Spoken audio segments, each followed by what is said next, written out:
America great again. What kind of a country do we want to have? I think climate change is real. I think we need to be able to have that policy debate. By and large, the GOP has denounced the military's emphasis of diversity and inclusion within its ranks under the Biden administration. But Republican candidates do differ on some defense-related issues. One of the biggest, their stance on continuing U.S. aid to Ukraine.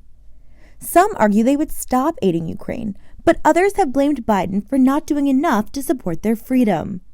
Former President Donald Trump has repeatedly said on the campaign trail he would be able to end the war within 24 hours, though he has provided scant details about how he'd do that. If I'm president, I will have that war settled in one day, 24 hours. The former president also recently said Congress should withhold military support for Ukraine until various federal agencies provide them with information regarding President Biden's son, Hunter Biden's business dealings.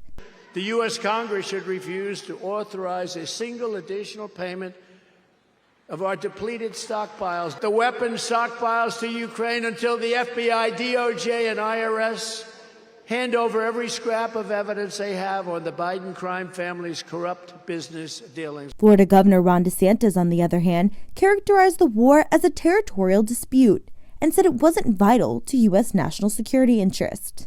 But he walked back the comment shortly after. I think the larger point is, okay, Russia has not shown the ability to take over Ukraine, to topple the government, or certainly to threaten NATO. That's a good thing. They've been weakened. You now have the fighting in those areas. I just don't think that's a sufficient interest for us to escalate more involvement. I would not want to see, American troops involved there. Underdog candidate Vivek Ramaswamy said he'd end the war by ceasing further U.S. support for Ukraine and negotiating a peace treaty with Russia. He said a vital U.S. security objective would be ceasing Russia's growing military alliance with China.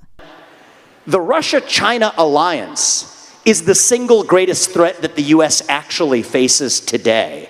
And we are pushing Russia closer into China's arms. Should he win the presidency, Ramaswamy would strike a deal to freeze the current lines of control and keep Ukraine out of NATO.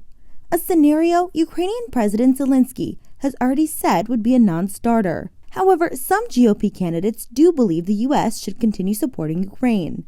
Former U.S. Ambassador to the United Nations Nikki Haley believes it is of vital U.S. interest to support Ukraine as well, even criticizing President Joe Biden for doing too little. President Biden has been far too slow and weak in helping Ukraine.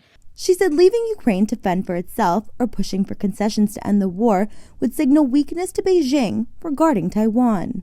If America and the West abandon Ukraine and Russia succeeds in taking its territory and freedom, China will hear an unmistakable message. That message can only encourage China to invade Taiwan as soon as possible.